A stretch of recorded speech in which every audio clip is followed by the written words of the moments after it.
All right, good morning and welcome to the 6th Annual SEAM Conference. It's great to see your wonderful faces out here. How's everybody doing today? Yes. That's it? If I went into work at 9 o'clock on a Wednesday and gave my client that good morning, I'd probably be fired. So come on, we can do better than that. How's everybody doing today? Yes. There we go. All right. Introduce yourself. We love to hear it. So I'm Bethany Ingram. I'm a junior here at Johnson & Wales. I was actually on the DE last year, and I will be one of your co-MCs. My name is Michael. I'm an alumni, class of 2019, again with the SEAM department. I was on the board for the 4th annual SEAM department, so happy to be here with all you guys. Just want to go over a couple things what we have going on today. So who here has the JWU app on their phone, JWU mobile app? All right, great. Whoever does not have it, if you can please download that app on your phone, it's going to give you all the things you need to know for today's conference, timeline, all of that great information, where the breakout sessions are. So go ahead and do that. And also, we just want to start by thanking our sponsors. I know we have IAVM right up in the front, so thank you guys so much. Yeah. And then we have our other sponsors listed up here, so we thank everyone for helping us make this conference possible. The next thing we want to go over is how we're going to submit some questions today. So there's this app called Slido, and all you will have to just do is type in, go into your Safari, your Google Chrome, Firefox, whatever you prefer to use, and you're going to type in sli.do, and we have a conference code for you, and from there you're able to submit questions. You can vote on other people's questions, like if someone's is really bad, you can give it a thumbs down. So if you want to do that. And if it's really good, give it a thumbs up. Exactly. So let's get a lot of thumbs up for those, but that's something we're going to do today, and we're going to go over some DEs we have. So if you guys have fun today, you guys have seen the conference in the past, you want to be part of it, they are starting to recruit for the next DEE for the SEAM conference for next year. So you definitely want to get in on that. There's also a DEE for Brown University Athletics Department. There's one for DECA. There's one for PPAC. If anybody goes there and sees some shows, there's some going on there. We also have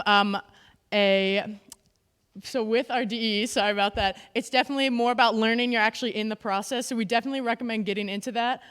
Everyone here, this is a DE. They planned and are executing this event, so if you want to be a part of something that gives you experience like that, go ahead and make it happen. Apply to your DE. So those will be rotating on the slides behind us throughout the day. If you have any questions, feel free to ask anybody, and we'll go over them more in detail as the day goes on.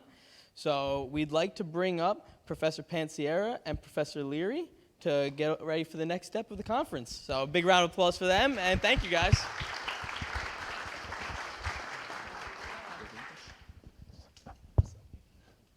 Good morning, good morning. Well, I'd like to thank Michael and Bethany.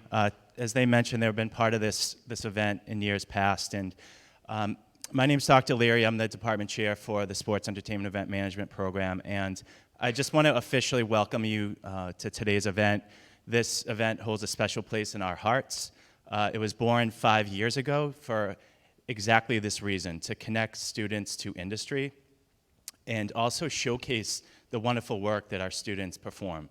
The students work tirelessly over months to make this event a reality. It's a full day of programming, so we certainly hope that you join us throughout the day. My friend to the left here, Professor Pansiera, many of you may know her.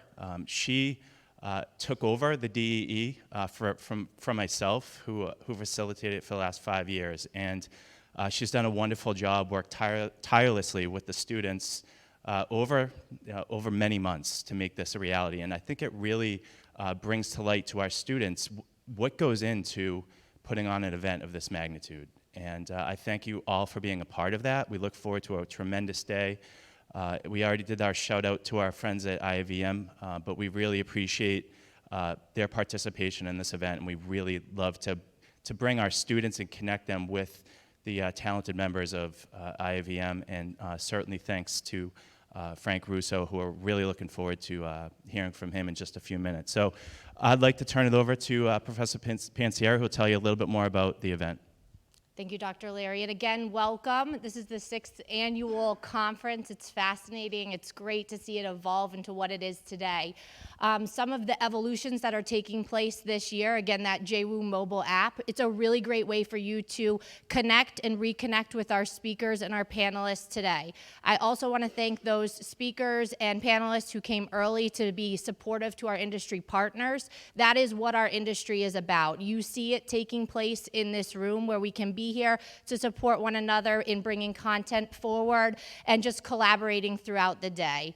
Another thing that I wanted to point out, a lot has been thrown at you already, but typically if you've attended the conference, we have a elevator pitch competition. That is no longer, and for the first time this year, we're actually going to be having a breakout session called the Roadmap to Success, all accessible through the app, and it's a really great way for you to identify with a path within the industry, whether it be sports, entertainment, or event, and you will be having smaller, more intimate breakout sessions. Entertainment, and we'll remind you of this, and again, it's on the app, will be in Xavier 103. If you would like to meet with some very recent alums in a very intimate conversation, it's going to be really great. If you're interested in more of the sports path, you would be meeting in the Delaware North SEAM Lab. And for those of you who are looking to take more of the path of events, you are going to be staying right here, and we're going to get intimate right up here in the front of the stage. But again, that's all on the app. It's really going to be a great new change. I also like to just do a quick wave to all of our virtual attendees. This is being live streamed on YouTube, so our online student population is able to be a part of this collaboration, as well as our branch campuses. So that's really important. And then also that you can review the content, because I know many of your professors require that you participate in an assignment that correlates to this. So you'll be able to rewatch the content, and you'll also have more accessibility through the app to reconnect with some of our speakers and our panelists if you have extra questions. This has been a lot of different, you see the technology that we're integrating with the swipers. There's a lot of different things that we're trying out, and I'm really proud to kind of pioneer those efforts to see what it will be like and how we can transfer those to like real life situations. For my final thoughts, again, this could not take place without our wonderful sponsors. Our most involved sponsor, they're sitting right here with us, IAVM. These conversations have taken place for months. So if I could just have the IAVM members stand up and turn around to face our student population, everyone that's here. They're hosting their regional meeting on campus in collaboration. There's a few in the back doing a wave. This is critical and so important that you connect with them. They will be offering a meet and greet after our closing keynote today from 3:45 to 4:30 in the Delaware North SEAM Lab. And they are actually raffling off 2 paid memberships to their organizations. They want to be involved with us. They are meeting you halfway. You've got to do the same. It is so exciting. Without further ado, because you're probably tired of hearing me talk, I would like to invite our Region Number 1 Director, Franzer LeBlanc, to come up and introduce our opening keynote today. Please welcome to the stage. If you want to use this, you can jump around where the mic is also. Oh, okay. Thank you, guys.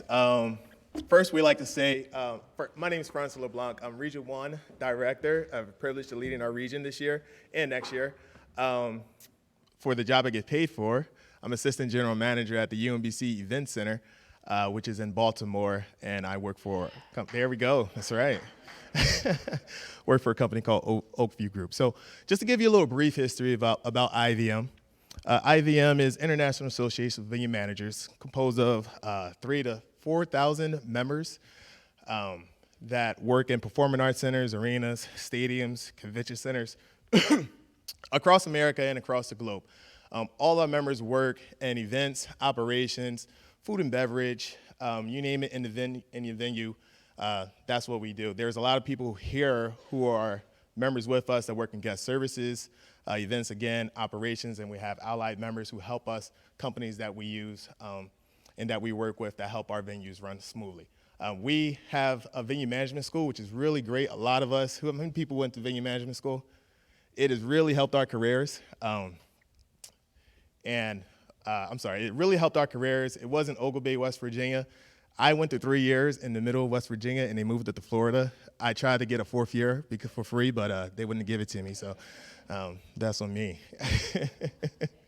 But we really appreciate being here. We really enjoy working with students. All of us were students at one point in our lives. We've had mentors. I still have mentors, and we want to be that for you. So please take the time to meet with us. As Elizabeth said, we're giving away 2 free memberships to IAVM, and then with that membership, you'll have access to all the leadership of IAVM. There's a lot more people smarter than me. I'm just the one they picked to lead, but you'll get to meet people way smarter than me and be involved in how we make our conferences work. And then we could talk about our Venue Connect conference, which is our major conference that we do every year. This year it's going to be in Long Beach, California. But we love being here. We thank you. We thank you guys for allowing us to be here. So without further ado, this is the great part. I get to introduce our keynote speaker, Frank Russo. This man is a legend in his own right, and I'm going to read through his bio for us. So Frank Russo, he's the Executive Vice President in Business Development and Client Relations for Spectra Venue Management Firm. Frank has earned a reputation as one of the most respected authorities in venue management. In his current position with Spectra, he is responsible for developing new management contracts for arenas, convention centers, stadiums, and other public assembly venues, as well as supporting ongoing client relations and business retention.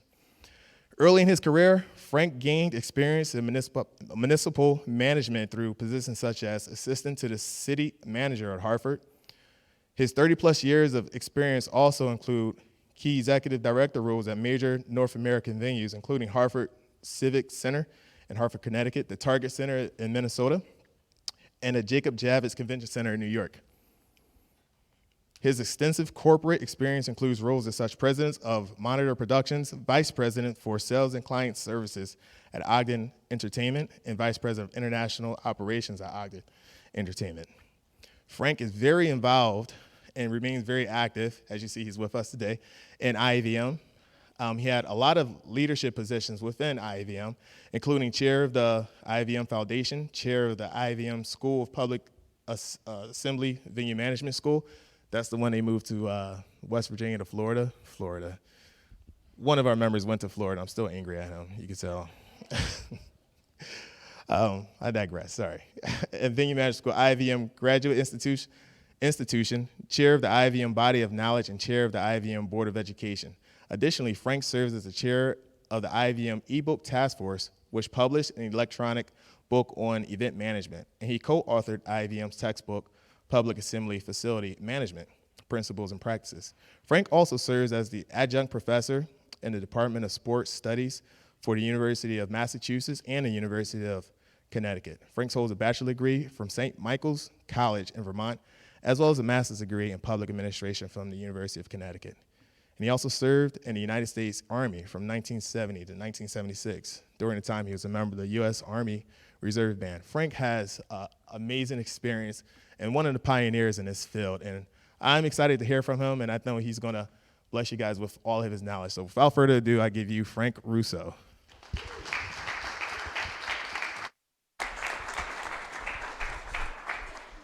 Francis, thank you. Well, as I begin to phase into retirement, I never expected to add a new title to my resume, and that is substitute keynote speaker. One of the great things about the IAVM is that we have a network, and we help each other, and we're there in time of need. And I remember yesterday afternoon getting one of those calls from Mr. Campbell saying, boy, we have got a problem. Can you help us? I wasn't actually prepared to come here, but you can't resist. You have to do the right thing, and I know that this is very important. I was here last year, so I'm thrilled to be here. And I want to say that in all my years of private management, especially the travel that's involved in getting new contracts for your company, to grow a private management company, because when I started with Global Spectrum, now Spectra, we had 7 accounts. Now we manage 185 venues worldwide. That takes a tremendous amount of time being on the road. And you're competing with your friends in the business. And poor Peter, who I know wanted to be here, got a call that they're competing for opportunity in San Diego, as we are. And I spoke to our president this morning, who was in San Diego getting ready for the oral interview in the gym with Peter. So I know he's there. I know that he had an unbreakable excuse, and I'm really honored to be here in his place. I really am. I think that I worked with Peter at Global Spectrum and then Spectra for 16 years. Peter believes in hiring young people, giving them an opportunity, let them do the job, come up through the system, and go out and manage their own buildings.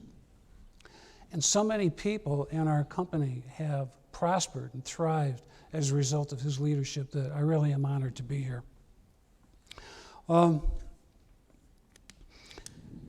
Also, I was noticing before my picture went up there that we had a caption up there saying winter D's. I'm assuming that means if you take 2 copious notes about what I'm talking about, that will be your grade. So just sit back, enjoy. And because I had really no time to prepare, what I decided to do is to talk to you like I would want to be talked to if I were sitting out there, in terms of what this business is all about, how you, whether you're a freshman, sophomore, junior, or senior, have to start thinking about in terms of your careers and how your careers progress and what kinds of things you need to do in order to be lucky. Because while I personally believe that hard work, sometimes being in the right place at the right time, are critical elements of advancing, I certainly believe that luck is probably the primary factor, being in the right place. The key to making luck work for you is taking advantage of it, being prepared, being able to be open to new possibilities that you never thought would happen. So let me give you just a brief, I know that Francois, you gave a brief bio background, but let me just go through it because there's a story in it that I think is relevant to all of you. I was born and raised in Hartford, Connecticut. I went to Buckley High School, then I went to St. Michael's College. And by the way, me and my grandsons are going to the XL Center to see St. Michael's College basketball team play UConn on October 30th. So how about that for coming a long way? Really looking forward to that, and this time I'll be there as a guest of the company as opposed to actually working. When I was in St. Michael's College, it was at the height of the Vietnam War. I graduated in 1968, and life was turbulent. You had no idea how to plan your future. Everybody was worried about getting drafted and going to Vietnam. So I ended up with a student deferment and decided rather than going to law school, I would go to UConn, get a master's degree. It took 1 year of intense work in political science, but with an emphasis in public administration. And after that, I was ready to get a job. I had an advisor named Carl Bosworth. And he said, you have to go to work for the state of Connecticut Department of Community Affairs. And think of all the great professors you have here right now that are going to help you and guide you in your career and open up these doors. And Carl Bosworth opened up that door. I went to work at the Department of Community Affairs, and I was sort of a municipal consultant to small towns that didn't have the money to hire their own staff. And one of the towns I work for is now my hometown, Glastonbury, Connecticut. And when I got drafted and I had to face going to Vietnam, I started calling my clients and saying goodbye. And one of those clients was Tony Shukas, the assistant town manager in Glastonbury, Connecticut. So when I told him my story, I said goodbye, wish me good luck, I'll be back in a year or so. He said, you know me as Tony, but some people call me Colonel. Tony, long story short, happened to be the commanding officer of the 76th Division Army Reserve Unit. And at that time, I don't know, some of us may remember the 3 and 4 mile longs to get lines that people were trying to get into the reserve or the National Guard. Well, he said, you know, if you play the trumpet or speak French, I have a spot for you. Well, I've been playing the trumpet since I was in 4th grade. And I auditioned and ended up, because of that contact, in the U.S. Army Band for 6 years. So I did my duty, but I was very, very lucky. You know, Colonel Shukas really snatched me out of the jaws of what it could have been, because so many of my friends lost their lives in Vietnam, a horrible experience.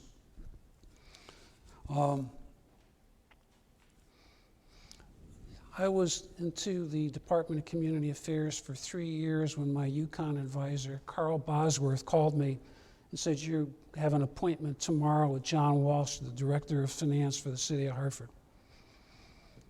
I had great faith in Carl Bosworth. I went. I ended up working for the City of Hartford, got promoted to the city manager's office, and in 1974, the executive director of the Hartford Civic Center that was going to open in January of 1975 resigned. Sort of like I became, at that time, a substitute keynote speaker. So I was sent over there. I knew nothing, absolutely nothing about being the director of the Hartford Civic Center. And yet I ended up there because I found out that I had a passion for it and an ability for it, and I was there from 1974 to 1983, and I loved it, and I still love it, and I think back on it, it's the best job I ever have, to be given the privilege to manage a building that was the economic catalyst for the city of Hartford and its rebirth, economically, socially, physically, the physical revitalization that took place, the great events that we had, was just a wonderful opportunity, and I'll never forget it. But it had its downside too, and the downside was that I was a department head of city government. And for those of you that haven't experienced it, city government is not necessarily able to manage an enterprise, a sales and marketing organization. They have rules. They treat their taxpayers and their citizens as sovereigns. You don't have any choice except at the ballot box in terms of education, police and fire service, parks, recreation, public works, so on and so forth. But when you manage a civic center, it's a 24-hour-a-day, 7-day-a-week operation that never shuts down. That if there's a saying in our business, there's nothing that smells so rotten as an empty seat. If you didn't sell a ticket to an event last night, you never get a chance to sell that ticket again. So the pressure on managers in our building to get the most out of every event, get the most ticket sales, the most food and beverage sales, the most revenue you can get from a wide variety of ancillary sources is critical. And that ability to operate within a governmental context where you're trying to be straitjacketed into rules and regulations that don't apply to a sales and marketing enterprise just don't make sense. Why am I telling you this? Because I quit. I couldn't stand it anymore. I went into Monitor Productions. I became a producer of corporate events, live boxing. The 1984 Olympians put my kids through college, including Evander Holyfield, who I am especially grateful to.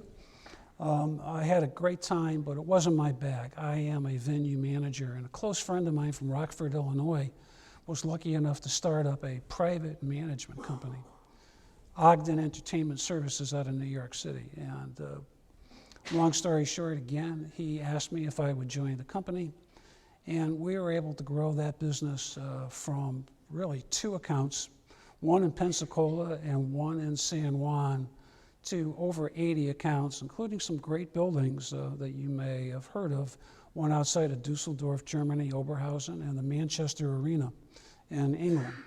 So we had a great time. We did a tremendous amount of work. I really enjoyed it. It was during that time that I was also asked to serve as the interim manager for the Target Center in Minneapolis, where the Timberwolves play, and the Jacob Javits Convention Center. I'm a Catholic. I think I have paid all of my time in purgatory for managing that building. But it was, again, an experience that was worth having. When I was with Ogden Entertainment, our main competitor was SMG. Who used to work for SMG? You did? Well, so did Peter Luco. And the one thing I found out is that even though you're competitors in our business, the IAVM really does help you develop a common bond so that you're friends, but you respect each other.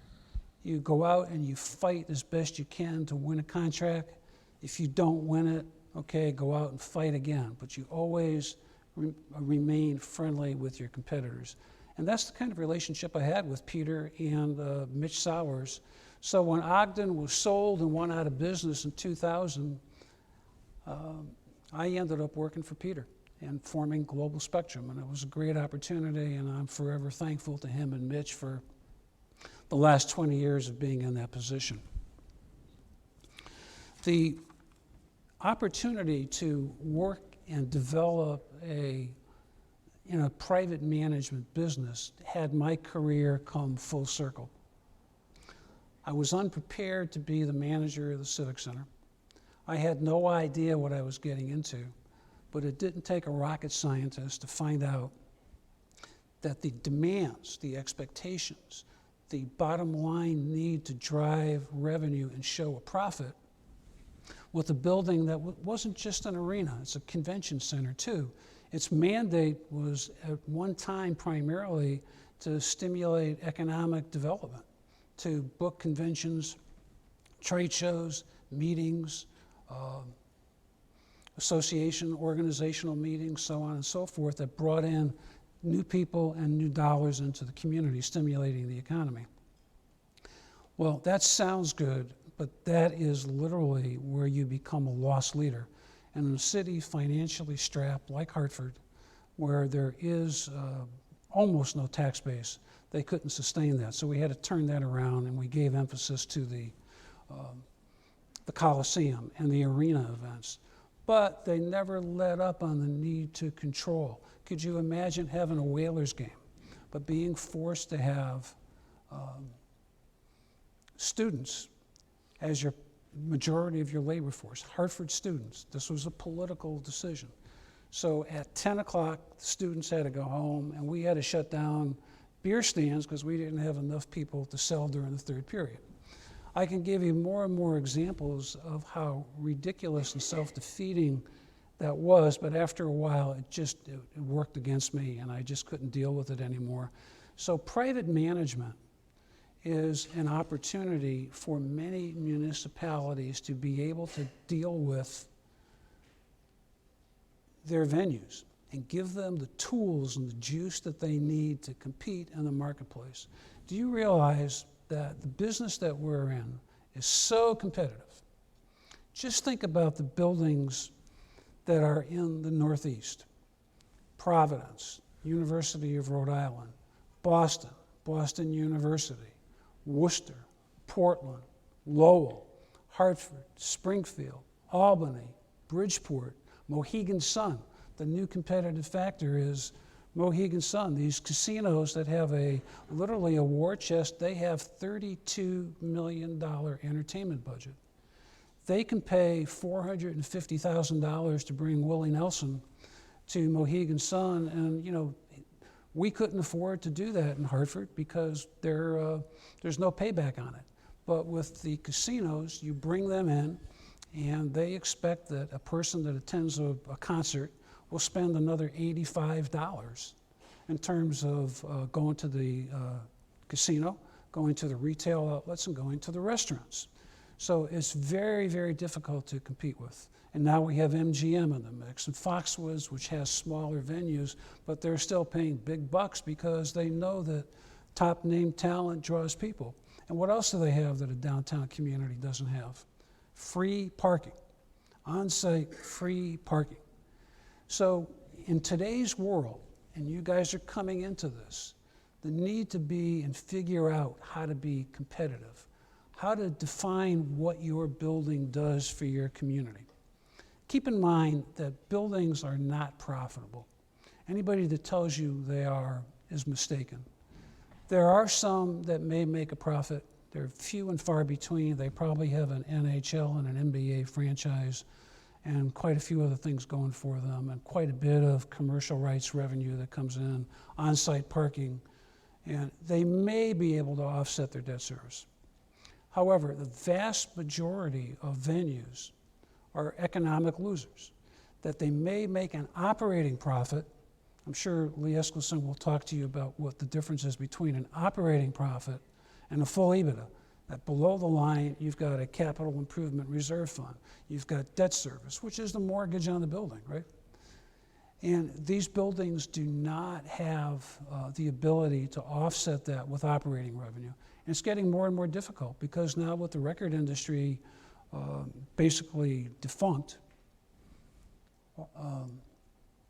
there is no support by the record industry to promote concerts. And the buildings, aside from the casinos, Hartford, when I was there, did 45 concerts a year. We didn't have amphitheaters, we didn't have casinos. The building is lucky to do 8 concerts a year now. And it's 17,000 seats, and Mohegan Sun is 8,000 seats. But they have to fight every day. You have a prime tenant, which is the Wolfpack. They're an affiliate of the New York Rangers at Madison Square Garden. It's a wishy-washy type of an event, but anything that you can do to get the average attendance over 4,000, maybe 5,000, is money in your pocket. Because remember another saying in our industry, you cannot sell anything to empty seats. So the effort that you put in every day to getting people into the building, to buy tickets, to actually attend, to be able to create the environment where people look forward to coming to your venue, to look at it as a social gathering place, sometimes in spite of the event, is really critical. So cities throughout the world, every city has a venue, whether it's an arena, a convention center, a theater, or all of those, or outdoor facilities, ice rinks, you name it. They have these buildings and they need talent. They need people that can run these and be able to compete effectively in an environment where governments by themselves, and I have nothing against government, believe me, but there really is a conflict between a bureaucratic operation and their ability to run a venue as a business. The common denominator that I was talking about, the IAVM, is a great organization. You're going to meet some of the folks here today. I've spent my entire career being actively involved. Francer gave you some of the ideas of what ways I was involved. My primary area of interest has always been in teaching and writing. So I was very involved with what they called the body of knowledge, which was, if you can believe this, there were more people like me than you could imagine that had no preparation to be the manager of the venues that they were managing. And there was no textbook. There was no coursework in venue management, or back then it was called facility management. There was really nothing to go by but the seat of your pants. And that's how many of us operated. Except through the IAVM, we shared ideas, we shared concerns, and we began to say, a lot of us have institutional knowledge. Why don't we put it down in writing so that we can begin to grow the business and grow talent through colleges and universities? And that's when we began with the body of knowledge, which was the precursor to the first textbook. And now the new textbook, which Lee and his collaborators, Sporty Gerald, Steve Camp, and Kim Mahoney have produced, is a great book. It's the second, third generation, and I use it at my course at UConn. So the IAVM has provided that institutional knowledge.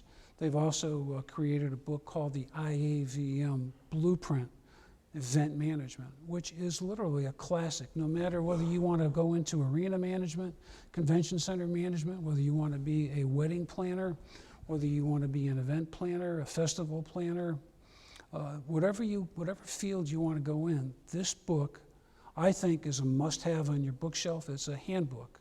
It's a desk reference book that you can't go wrong in using because it'll give you guidance from many people that have gone through what you're going through and don't even realize it. The IAVM is also very student-oriented, and in that respect, they give scholarships, they give memberships, they give internships. And because of the book, more so, they have begun the process of trying to work with colleges and universities to create a venue management curriculum rather than have venue management as a 3-credit course and a sports management program. There's nothing wrong with sports management. They all have their place. But venue management is a critical skill, and we need to give it the recognition and the intensity that it deserves in order to get people out there that can compete in this marketplace. As I said, the expectations of managing a building are extremely high. Cities have a lot riding on it. The losses, if they don't get the most out of that venue, could be incredible. They're multi-million-dollar investments. You need to be able to compete on a daily basis. You need to be able to have an organization that is effective, well-run, and in my opinion, the general manager of a building should have the leadership skills to be able to have the employees from the assistant general manager down run the building so that the general manager becomes the face of the building, becomes the industry recognized go-to person, has the reputation that gives your building a personality, that has the leadership skills to know that you don't have to do everything, but to hire good people, as Peter Luco used to say, and let them do their thing. And when you do that, then you have another obligation. And that obligation as the general manager of a building, and I'd be curious to see some questions on this, is to not be just the general manager of the building, but to become the city manager. Now, not really the city manager, but think about it. Do you guys study at all customer retention management, CRMs? Have you heard about that? Well, how many of you have tried to buy a ticket, actually succeeded, even though you probably overpaid for it, with fees that are higher than the actual face value of the ticket, and you went to the building and the experience was less than enjoyable, but for some reason you just had to be there? I have. Okay. Your force of personality, your leadership skills call for you to be the informal city manager. You need to control your environment. Periodically, you need to take your management team and hop in a van and go 30 or 45 minutes outside the building, turn around, and come back in on the night of an event and see what it's like your customers are going through. What's the traffic like? Are there clear exit signs that tell you where to get off? When you get off the exit, are there directional signs to take you to not the already filled parking lot right in the building, but the next available parking lot? Are the parking lots paved, secure, lit? When you get out of your car, do you feel safe and you start walking to the venue? Have the downtown merchants put anything in their windows inviting you to come in and have dinner, make a retail purchase, come back after the event, you show your ticket and you get a discount for a drink or a dessert? Is there that kind of promotion and synergy that's going on? And if not, why not? How many times have I seen people, as we go in and evaluate in a private management bid what we can do to improve, well, you can't even figure out where the front entrance to the building is. It's not obvious. When you finally find it, is it covered? Is it well managed? If it's raining out or if it's snowing out, is there a way for people to be protected until the doors open? When you hit the box office, is it a nightmare going through the will call window? Anybody know what will call is?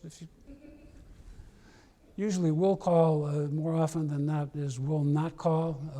I'm sorry, we don't have your name, you know. We've been through that, but that's part of the nightmare. What's it like to walk through the turnstiles now in this age of hyper-security?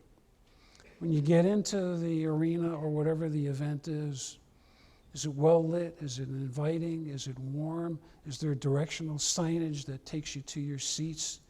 If you're in line, you think you're going to buy a hot dog and you end up in the men's room, there's something wrong with your organization on the concourse. When you walk into the seating area, are there ushers or staff there to help you find that? Do your feet stick to the floor because you didn't use hot water to clean the aisles from last night's event, a Rowdy Whalers game? When you sit down on the seat and you pull it down, a beautiful red seat, but geez, there's this big black gum mark. When you sit down on the seat, assuming that it's okay to sit down on, is there calming music? Is there an opportunity for relaxation before the event starts so that when the lights go down and the curtain goes up, the artist that's performing that night has a crowd that really is there in a good mood, prepared to enjoy the concert, rather than whispering constantly under their breath, "I'm never coming back here again." Well, your experience and your ability to work with the police and fire department, the parking lot operators, the Retail Trade Bureau, the Chamber of Commerce, the Convention and Visitors Bureau, the various attractions, the restaurants, all of which play a critical part and come into contact with people that ultimately are coming into your building. And if you hire enough people once the blow off, once the show is over, to get people out and home in a timely manner,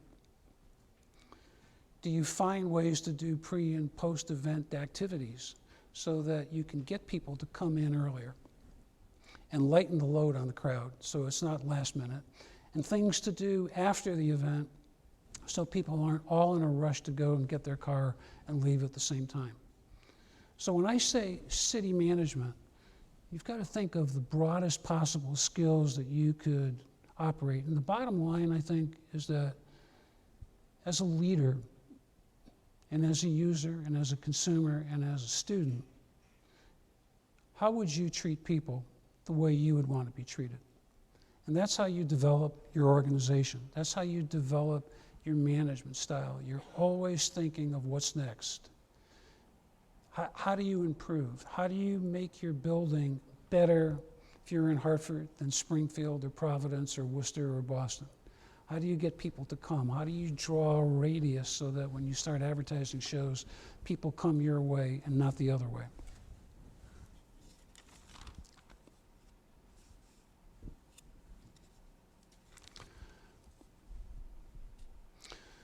The industry of venue management that I hope some of you decide to enter into is really a business, as I said before.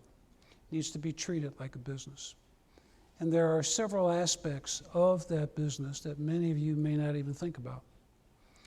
One is that you have a general manager, and that general manager, as I said, is typically the one responsible for booking the building, negotiating the contracts, cutting the deals, getting the primary purpose of the building fulfilled, which is events and attendance that generate revenue and generate economic activity and bring life to the building and bring stature to your city. But there are a number of other sub-businesses that require great skills and tremendous opportunities for any of you that don't want to be a general manager. You can go into event management. Long hours, but very, very rewarding, and it gives you typically the skills necessary to become an assistant general manager, and then a general manager, and then regional vice president, and then executive vice president in our company. So being an event manager gives you the exposure to all of the working parts of a building and how it operates. And it gets you through not your title, not your power, but your ability to work hard to get all the other department heads that have to provide service to the client that night, to the tenant that night, and perform the way they should on time in an exceptional manner. We have business and finance. You know, a business manager, a director of finance. We have budgeting, we have accounts payable, accounts receivable, so on and so forth. I won't go through all of it. Human resources, it's a complex business, and human resources is a key part of it, and you need to have that skill. Sales and marketing, critical function. If you're interested in promoting events, if you're interested in the advertising, marketing, promotion, and public relations surrounding an event, so you get the most possible exposure for the least possible hard dollar cost to get those events sold, because you are part of that team that is not just booking an event, you have got to get the attendance into the building. We have operations and engineering, stagehands, food and beverage, concessions and catering, ticketing, security and life safety, a critical function in today's world. Probably more so than you can imagine, and I know Peter's company, OVG, has a specialty with that security, and they're providing great guidance to cities on how to protect themselves in from the possibility of a terrorist attack. Parking management is another. So I'm going to wrap up and then give you an opportunity to ask questions, but whenever I give a talk, I'm always asked, well, what are some of the highlights of your career that you would never forget? Well, aside from being your substitute keynote speaker, back in January of 1978, I was at an IAVM function on the Wirtz Brothers yacht, hosted by Ringling Brothers and Byron and Bailey Circus, enjoying myself. I went back to my hotel, went to sleep, and at 4 o'clock that morning, I got a call from the Hartford Police Department telling me that the roof had collapsed. The entire roof of the Hartford Civic Center, which had been open since January of 1975, so just a little over 3 years, had collapsed. Now, I'm not talking about a hole. I'm talking about a complete and utter collapse. Now, we had tremendous events at the Hartford Civic Center, one of which I was most proud of was a schedule with the Boston Celtics. We had 5 regular season and 1 preseason game.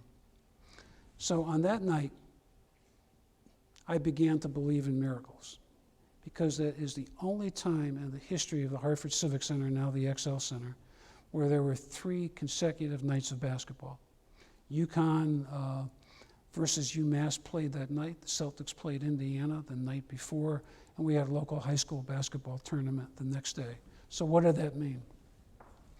It meant that there was at least 75 people, changeover crew, cleanup crew, that were not in the arena when the roof collapsed.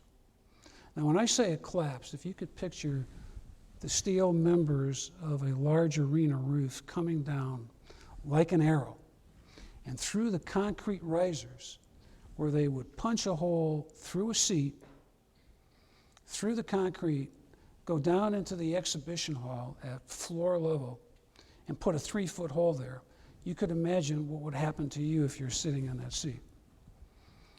So it's scary to think about. I can't tell you how many times I was there with my family. We're very, very lucky. But again, you begin to try to make something out of a bad deck of cards that is dealt to you. So we were fortunate to get the federal government, the state government, and the city behind us to rebuild a bigger and better Hartford Civic Center. Our challenge, well, first, the worst day of my life was the day after the roof collapse, when I was in the war room at the Sheraton Hartford Hotel, basically rebooking all the events we had, because in January, February, and March, we had no open dates.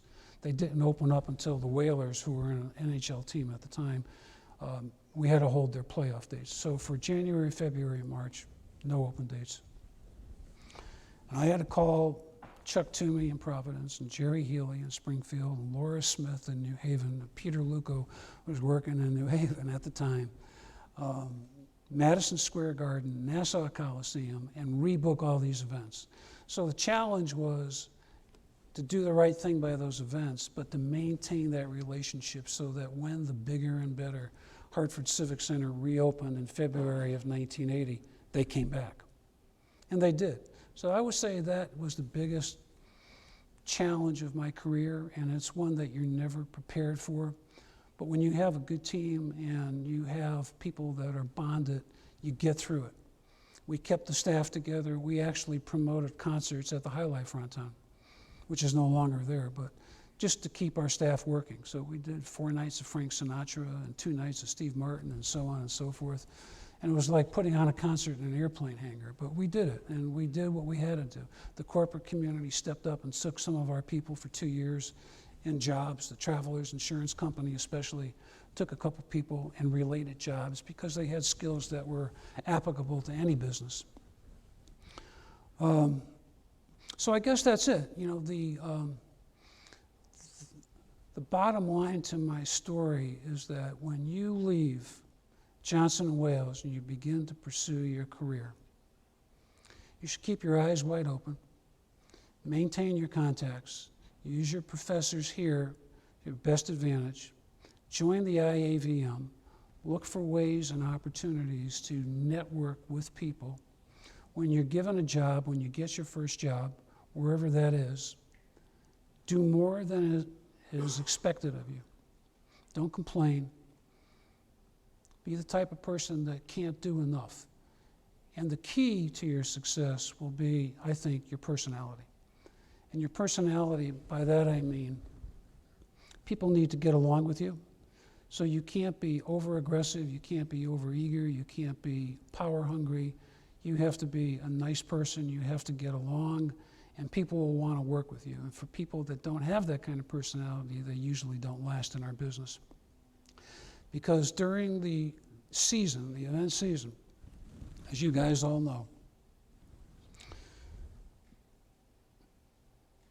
there is, well, in Hartford, 50 full-time employees, 1,000 part-time employees.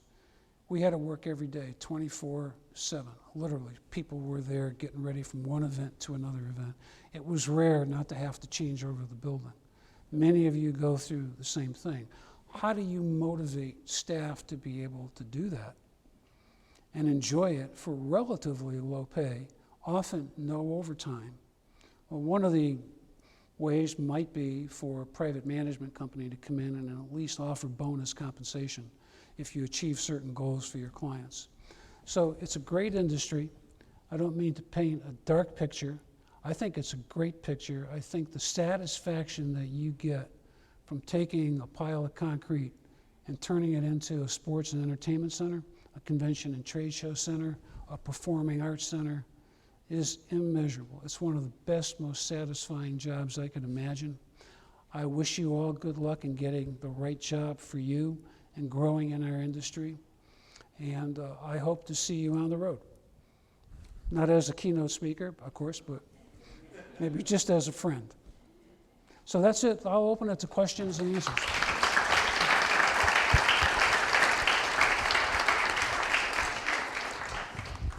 Thank you very much. We get You're another welcome. round of applause for Frank Russo, guys. You did a great job. A little louder, please. So now we're going to open it up to Q&A. If you guys have any questions, please use the microphones. They're located on either side of the auditorium here. Some great feedback from Frank, so please, we're opening up the floor questions for you guys. Frank, I have one for you. Okay. Everybody's sitting in these seats right now. What is your biggest piece of advice you can give them getting ready to graduate, or even people who are just freshmen here, starting their journey, looking for what they want to do?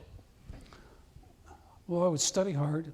I would make connections. I would try very hard to get a wide variety of internships. and use the leverage of the university to do that. Because the more hardcore experience you get, the more likely you are to be offered a job upon graduation. Thank you very much. All right. Anyone have any questions? We have people coming around with microphones, so go ahead and line up. I actually have one as well for you.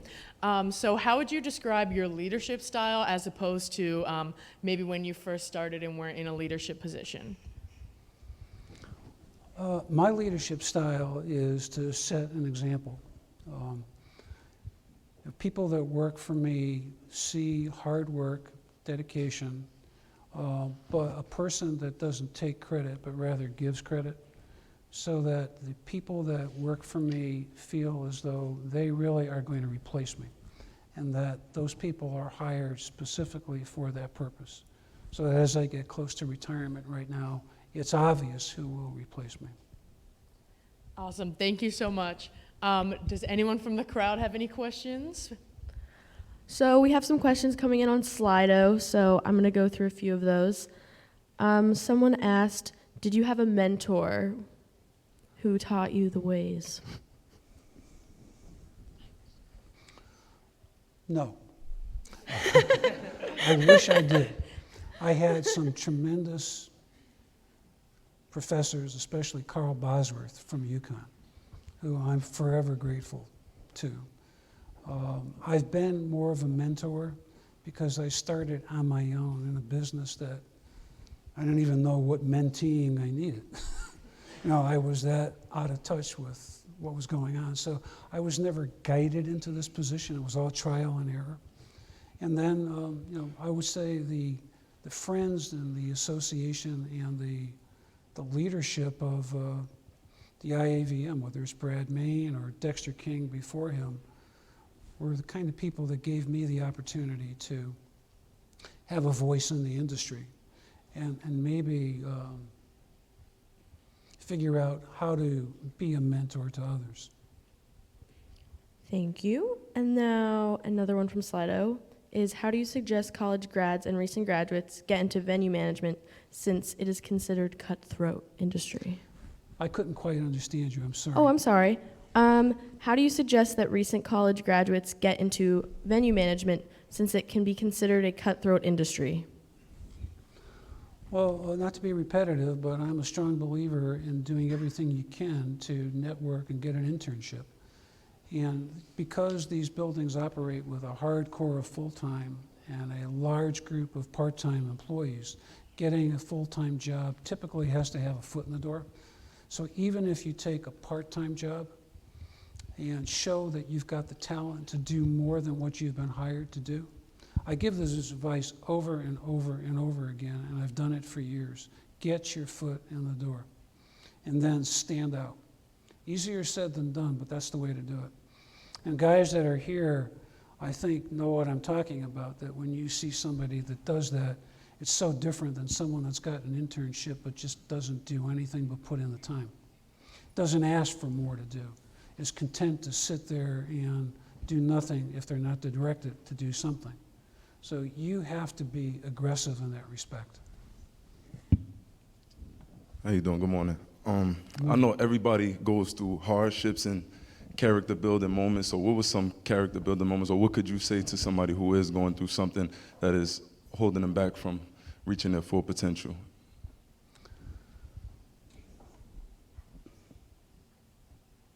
I mean, we all face hardships in life, personal and business. You have to overcome them, and I would reach out for help. I wouldn't hold it within me.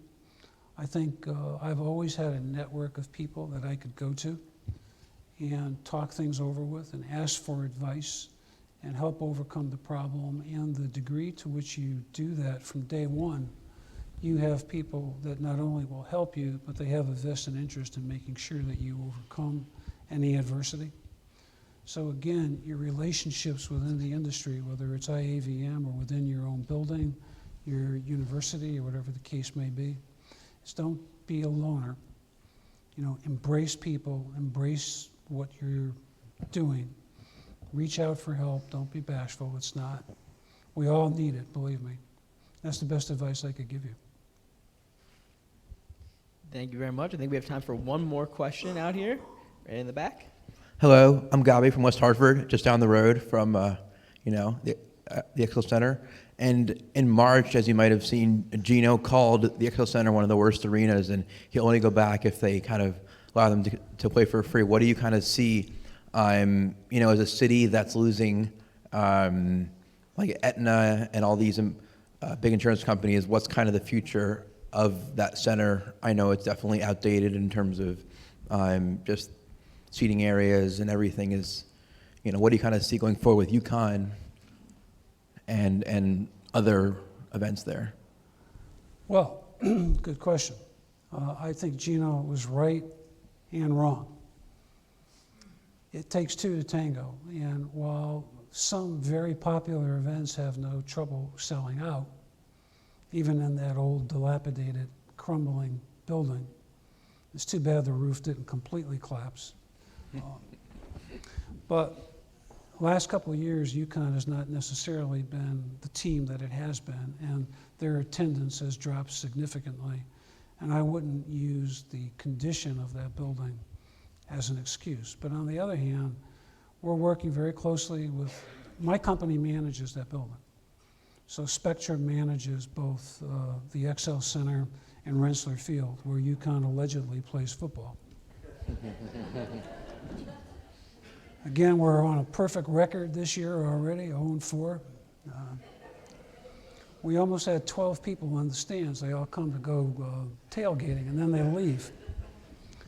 Can't sell food and beverage to empty seats, right?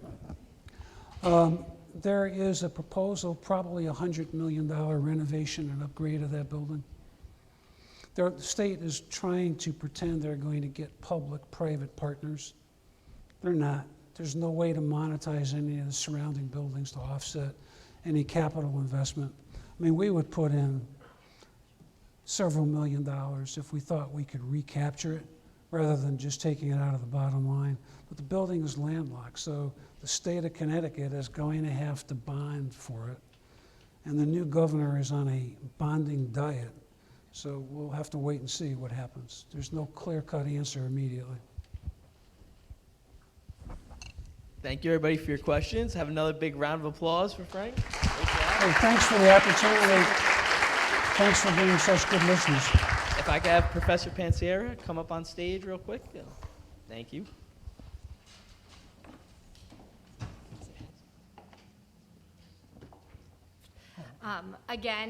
You've heard a few times throughout this wonderful opening keynote that we are pinch hitting for each other. Schedules change, things change. There is not an event, a conference, a schedule day to day in our industries that is predictable.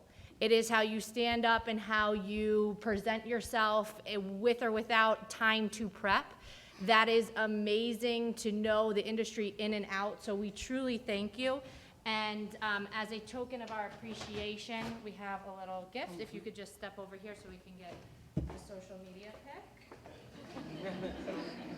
You know, I did go on YouTube looking for substitute keynote speeches, and I couldn't find any. So. It's a real thing. Thank you very Thank you. much. Thank Again, you. another round of applause, please. Okay. Thank you. Best for answers. You go first. Okay. I got a knee that doesn't go. Let's have another round of applause. That was a great speech we had this morning. All right, so as Professor Pansiera mentioned, we are not having an elevator pitch competition, but we do have a little video if you happen to run into your dream CEO in the elevator. So we're going to show that really quickly, and then we'll dive into the breakout sessions. Our entertainment contestants, please welcome Aaron Dakin.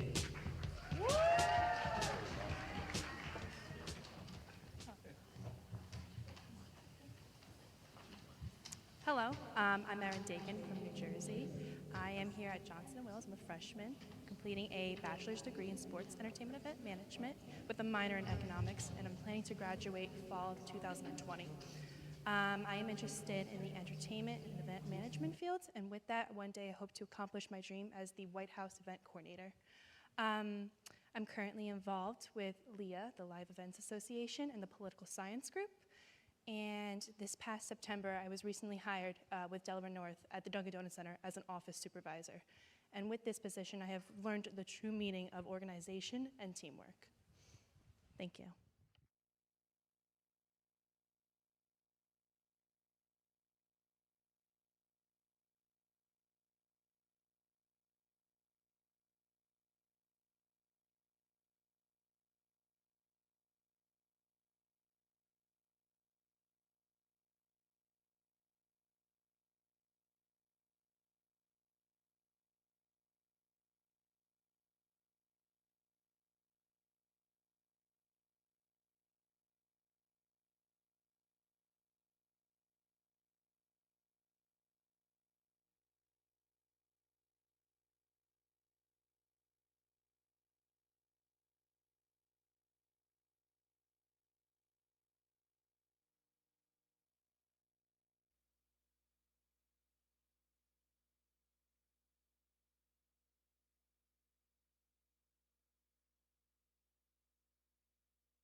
A music fan, definitely love being behind the scenes and seeing all the inner workings. Awesome. Thanks, Can, Dustin. can everyone hear me? Good. Good morning, everyone. My name is Tiffany Filia. I just go by Tiff, so we can keep it, informal. From Boston, Massachusetts. I'm currently in the member experience department with the Boston Celtics. I graduated from Johnson & Wales in 2010, so a while ago. So it's looking a little different around campus, but it's looking real good. And excited to be here today. Thanks, Tim. I am Julie Kelly. I grew up in Dedham. I live in Franklin, Mass. now. I am the co-founder of Haymakers for Hope, or a nonprofit 501c3 charity. My title within the organization is Director of Boxing Operations. And I'm a cancer survivor and a 2-time New York City Golden Gloves champion. Wow, that's impressive. That's tough to follow. My name is Lori Stroll, and I'm the president and owner of Newport Hospitality, which is a destination management company in Newport, Rhode Island. And I was a graduate of UMass and Amherst in their hospitality program a very long time ago. I think I'm the oldest person here. But I'm very happy to be here and would love to share with you a little bit about what the destination management industry is all about. And so thank you. Great. Thank you, everyone. The first question we're wondering is, how did you get into the field? So this could be, where did you go to college? What were other jobs like as you kind of worked your way up to where you are now? So myself, I moved down to Boston in 2009. I attended Bay State College for entertainment management.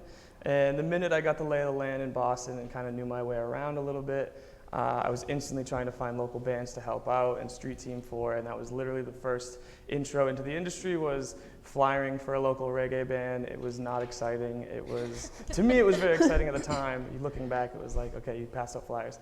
But it meant everything to me at the time, and I just found a niche where, I like to consider myself being a people person, and I think I could touch on that later, but I think that's a very important thing in this industry.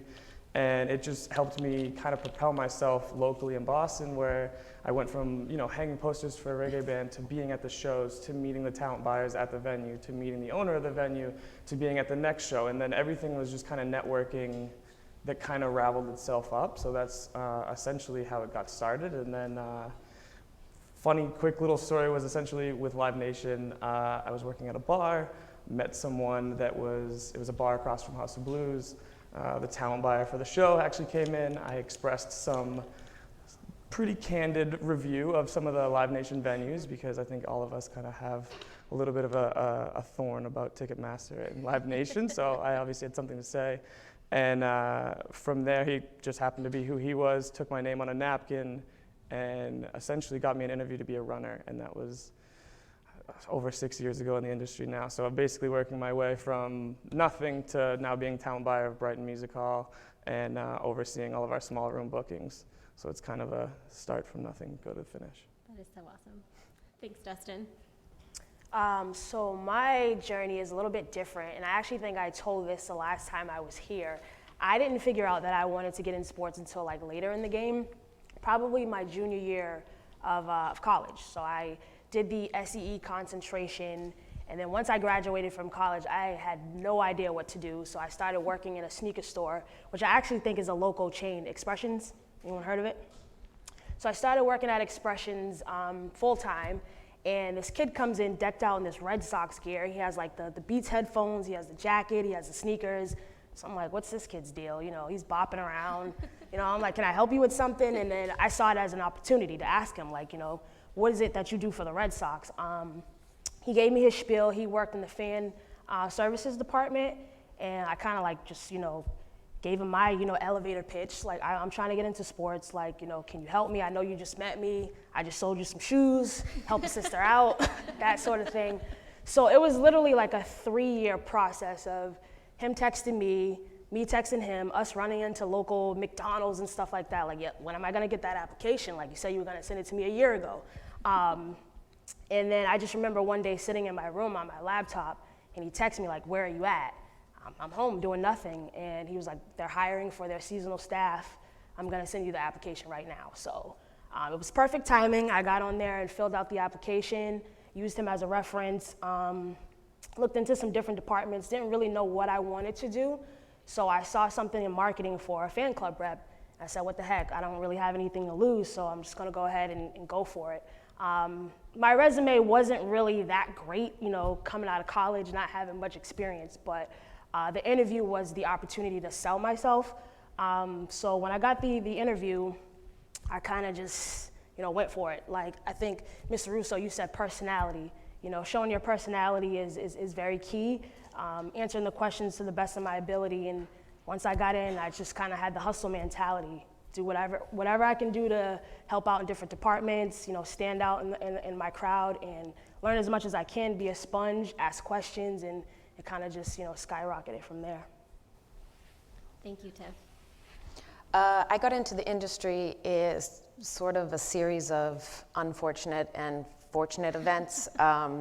I graduated from Boston College with an art history degree in 2001. That September, I was diagnosed with Hodgkin's lymphoma.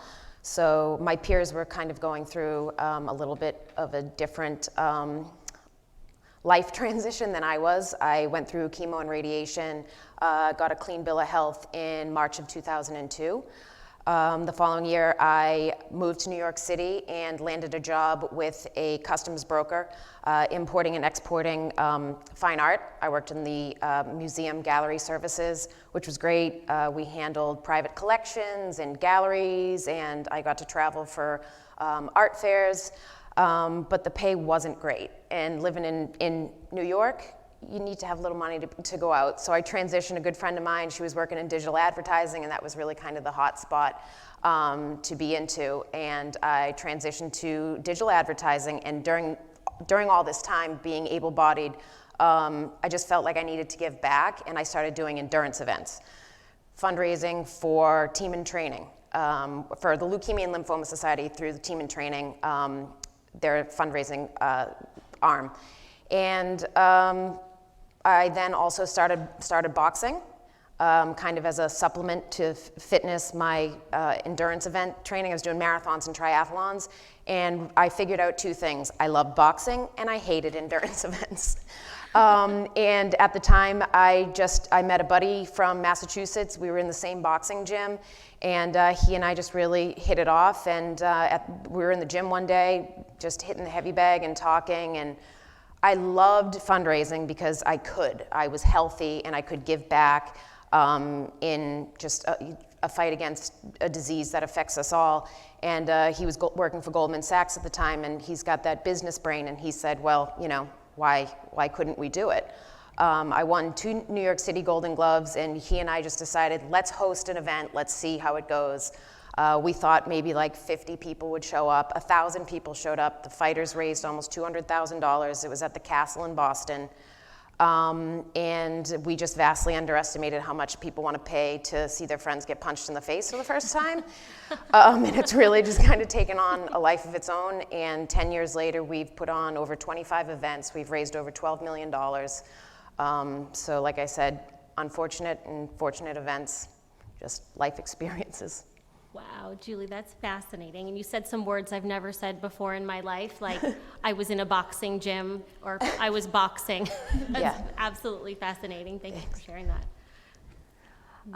I started my career while I was at UMass Amherst, and I was fortunate enough to do an internship, which then led to a part-time job, which then led to a job offer during my senior year. You know, for my first job working in contract food service. So I'm a firm believer in internships and internships leading to jobs.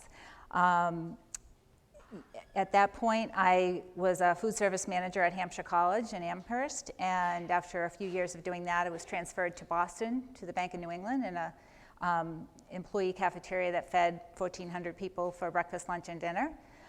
Shortly after doing that for about a year and a half, I ended up in the hotel business and started in catering and then sales and then director of sales.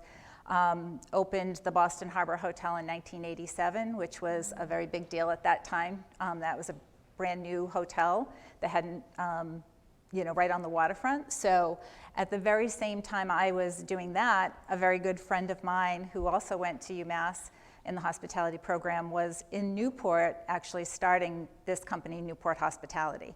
And at the time, she was saying, Lori, why don't you come work with me? We'd make a great team. We'll, work so well together. And I was not the risk taker.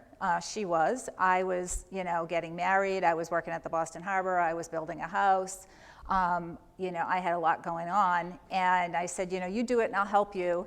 And then 4 years later, after her, convincing me that I should come work with her, we joined forces in 1992 and worked together for about 12 years. And then I bought the business from her in 2004 and have been running the business since then. So I've been doing this for 27 years. What I didn't really say was what a destination management company is, and we are a professional service company that helps mostly corporate groups to organize their outside activities and plan their special events in Rhode Island.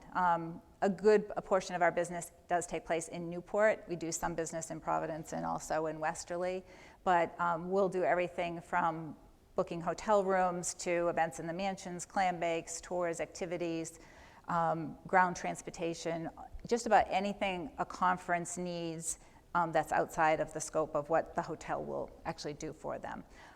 So that's pretty much how I got to where I am today. Lori, thank you so much. I wanted to echo one of the things you said about being a firm believer of internships being a valuable experience. It's, I believe, an integral part of the program here. And, students out there are in different years. Some are freshmen who might be just thinking, oh, there's an internship somewhere ahead of me, and others are in their sophomore, junior, senior years, and they're looking for internships actively. And so thank you for echoing that sentiment. And some are actually on internship and possibly here, I actually got an email from someone today from Johnson & Wales No looking way. for an internship, which is kind of ironic, but. That's great. Who was it? No, I'm just kidding. Someone here? Go you. So that kind of leads into our next question. An internship shows a student the day-to-day life at an organization in the industry. And so we wanted to ask you all, what is your day-to-day? What does it look like? That might be different every day, especially in sports, entertainment, and event management. But wanted to just ask you, could you give us a rundown of the day-to-day work that you do? Sure. Day-to-day for me is office-driven. However, it is different just about every day. The meat of it, the majority of it is placing holds, working up offers, basically conversing with agents all day, routing tours. So I typically am booking about a quarter out, at least a quarter or two out for the year. So that's like, between 3 and 6 months out. Sometimes it's farther, sometimes it's less, and we get, something last minute on the calendar. But for the most part, it's listening to music all day, which is great. That's obviously a perk. And, for lack of a better term, it's a lot of arguing. It's a lot of negotiations. Basically, they're selling an artist or a band, we're buying an artist or a band, and we need to find that common ground. So it's almost always over money, but typically it's just negotiating with agents to try to pin down a date, try to pin down the money, and typically, we'll clear dates, and then we'll wrap the offer later on as far as agreeing to terms as it gets a little bit closer. And then basically from that point, I gather all the information. We have an internal data system where it houses all of our shows' data. And then that goes out to my marketing team, my production team. And essentially for each show, then my job is done. Where, then I'm conversing with my production staff, making sure they have all they need as far as riders, as far as load-in times, they're coordinating all that. Marketing's kind of running with everything. And, I'm kind of navigating everything and making sure everybody has what they need. That way we can, truly have the show firing on all cylinders, and then it's on to the next one. That's only one date on my calendar. So it's a balance of trying to make sure that every agent feels that I'm giving them my full undivided attention to that one show, while also making sure I have 249, 260 other shows the rest of the year that also need all that attention. So it's really kind of keeping those plates spinning. And then some of the funner or more fun things that come day to day, like if I have a sold out show, I'll cut out a little early, head to the venue, and I'll get the artist, whether it's like some Mike's pastry or some champagne or some extra hospitality, head to load in, meet the band, kind of make sure everybody's getting what they want. So at my level at Brighton Music Hall, we're a 500 capacity room. it's vital that my job is to get in on the ground floor with the small bands, the small artists, because theoretically what our plan of attack is at Live Nation is to get in on the ground floor, get that first play, whether it's a good one, whether it's not so good one, which happens to happen, move it up to Paradise or move it up to House of Blues and then to the Pavilion. So we've structured our business in a way where we have so many different tiered venues that that's essentially the goal. Like, I think it was 2 years ago we had one of the first Billie Eilish plays, and it was at Brighton Music Hall, and then it blew out in like 2 hours on the on sale, and then we moved to Paradise, and then that sold out, and then now she's obviously playing arenas. So that is like a small scope of essentially what we're all trying to achieve. Now that it doesn't always happen, because sometimes we have a band doesn't do well, they come back, they don't do it well again. I mean, that's just the name of the game. But essentially my day-to-day is filling a calendar every day. Dustin, thank you so much. It's so exciting. And I personally want to thank you for reviewing so many vocab terms in that one little spiel for my concert production students who happen to, I see a few of them out there, and they're about to work on kind of a contract negotiation piece of their own. So thanks for doing that. Tiff, how about you? So in member experience, we are the face of the front office, in arena, customer service, and our main goal is to create, an experience outside of just selling tickets.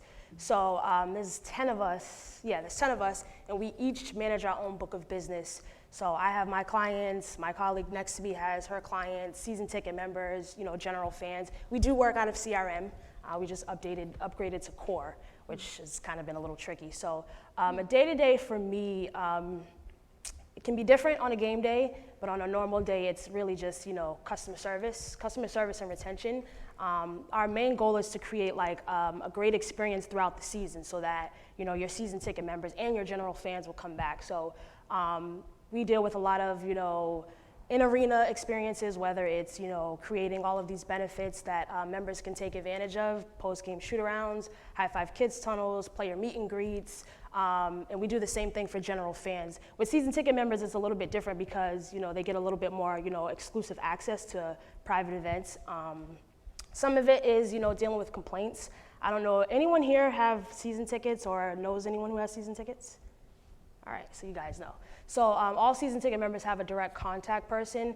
Right now, some of the things that we are, handling, I don't know if you guys have been keeping up with the news, the renovations around the Garden. The new seats has been, quite the challenge, but with our team, we just, again, keep it positive. We listen, we hear them out. We do everything we can to create the positive experience, trying to avoid the negative. Some days it can be a little tough. Some days you may be off. Some days are gonna be 100%. But again, you are the face of, the Boston Celtics, and people rely on you to keep that positivity. You're building close relationships with your season ticket members, making them feel more a part of the family versus somebody who just gives you their money every year. And I, actually have had some great conversations with season ticket members. They get so close to you that they want to invite you out to lunch, they want to invite you to the Christmas parties, and it's just like, all right. But aside from that, we do work hand in hand with other departments, marketing, corporate partnerships, digital, because again, you're creating this, experience for members not to just come and watch a game and spend money on hot dogs and beers, but for their children, for friends and family that are coming in from out of town. I actually just had one of my members, she had some family from Scotland, and she wanted to do this whole big thing. So we got her a suite.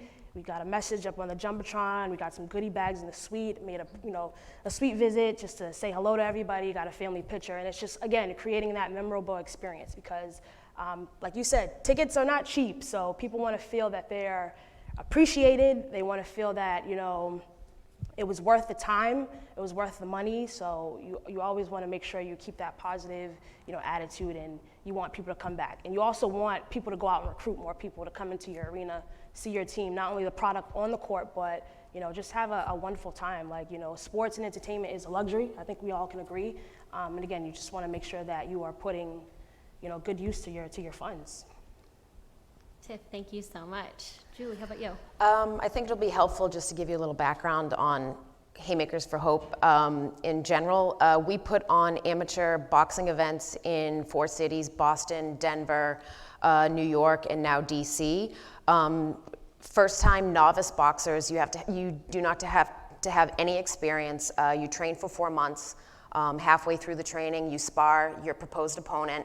And then at the end of the 4 months, we put on a high-end boxing event that is sanctioned by USA Boxing, which is the governing body here in the US for amateur boxing. And all during these 4 months, the fighters, we have at max 32 fighters per event, are fundraising for cancer research, awareness, survivorship, and care. So as the director of boxing operations, my job is kind of twofold. I'm dealing with logistical things and clerical things. I'm reaching out to fighters to get weights, to make sure everybody's on weight, to make sure their weight works for our sanctioning with USA Boxing. I'm also talking to trainers. I'm talking to USA Boxing. I'm talking to state athletic commissions, making sure the ring is going to get there on fight night. And then on the other side, I'm connecting with our fighters. What they're doing is so incredibly special. Some people are doing this because they want a personal challenge, and someone could do a marathon, someone could do the PMC. For us, you're not a number. I get to know you. I get to know what makes you tick. I have a lot of in-depth conversations. I should get a life coach certification at some point because I'm always talking someone down from a ledge, because boxing is really, really scary. And it's really scary to get in front of 2,000 people, having raised some people $10,000 to $50,000.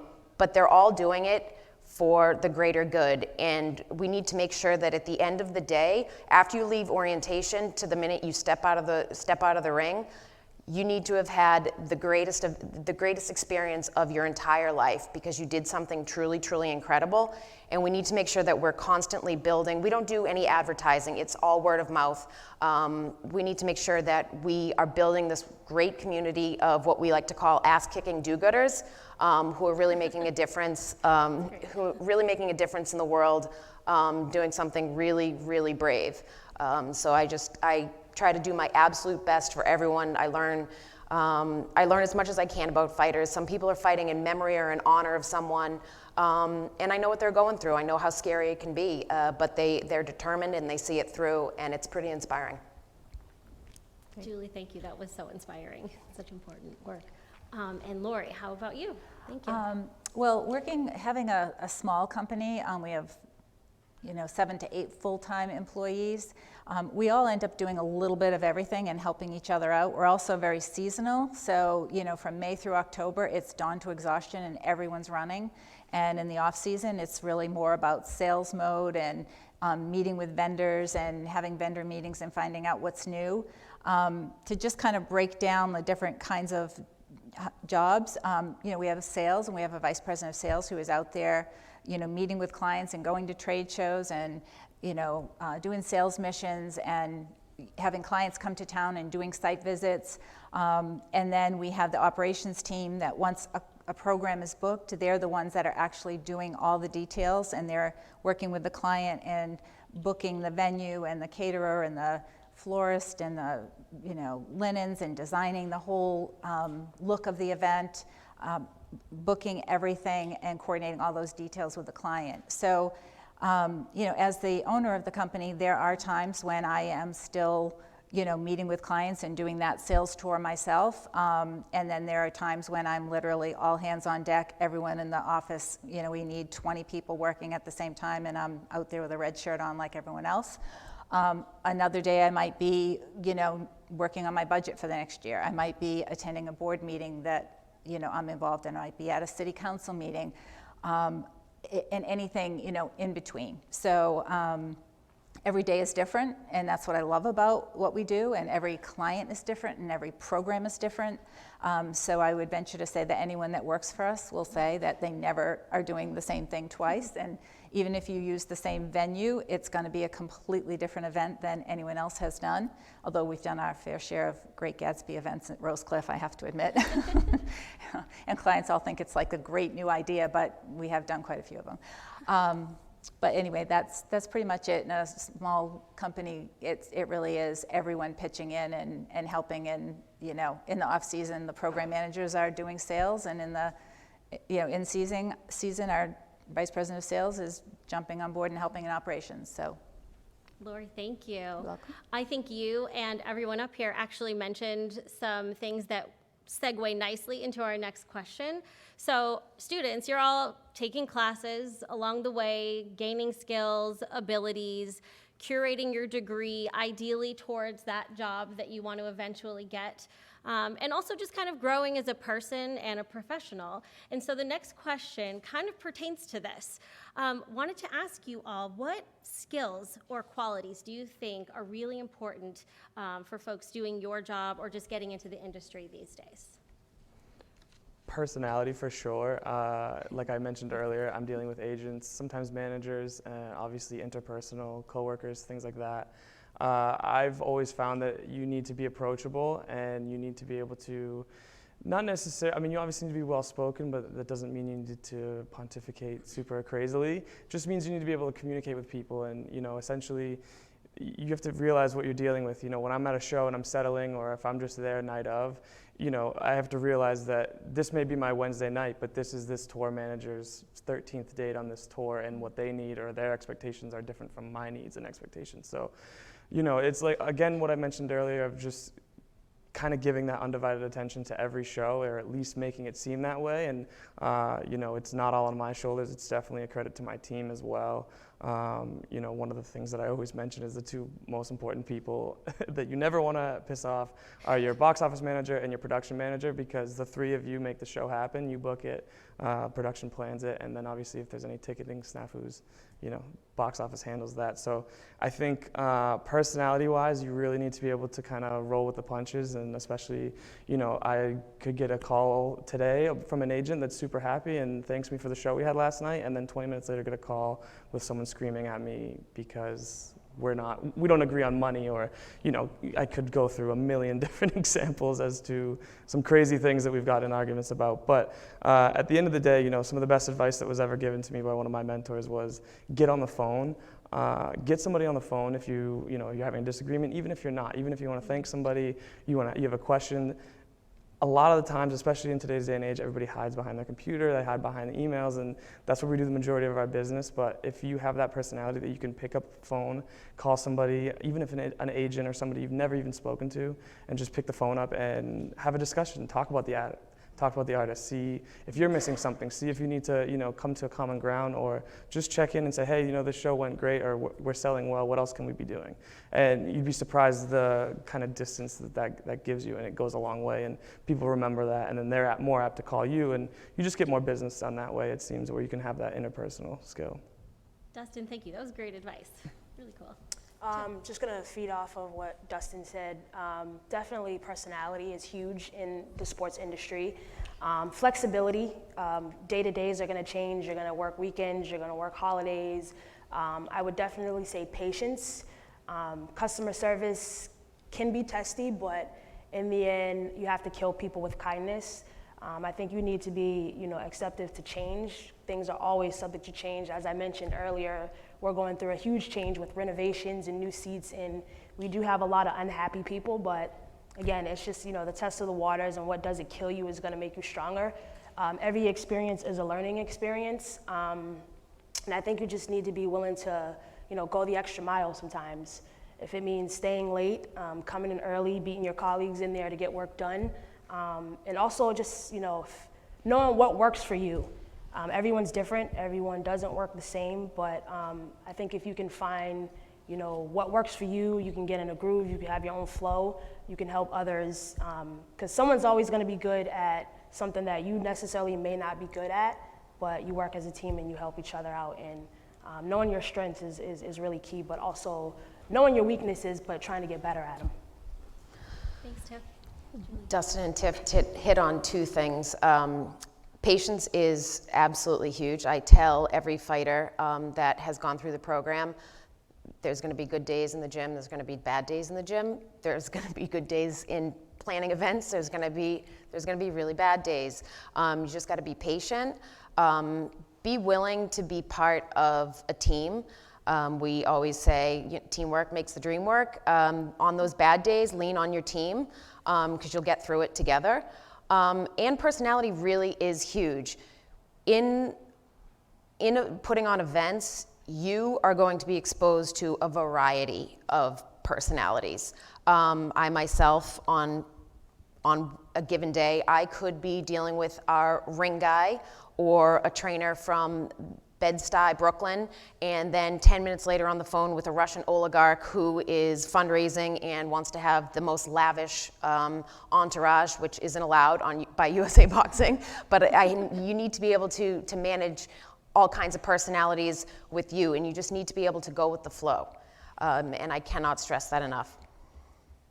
I have to say I agree with absolutely everything that everyone has said here. I think one of my big pieces of advice is just overall communication, and I know that sounds cliche and everyone says it, but it starts from the top. It starts from myself communicating to the team what the goals are and what's expected of them, and what's expected of our clients, and then it goes down to everyone on the team communicating with each other and making sure that they keep each other informed about what they're doing or what they're not doing or what they need help with, so that misunderstandings don't happen and people don't start to think, well, this person's not working very hard, but they don't know that they did work 3 nights in a row, but we came to staff meeting and nobody communicated and said what they were doing. So that we really encourage that communication. And then it's also communication with our vendors. I mean, if we do not communicate to them explicitly what the details are, there could be something that goes wrong because of our communication. Communication with our clients, listening to them, trying to understand what they're going through.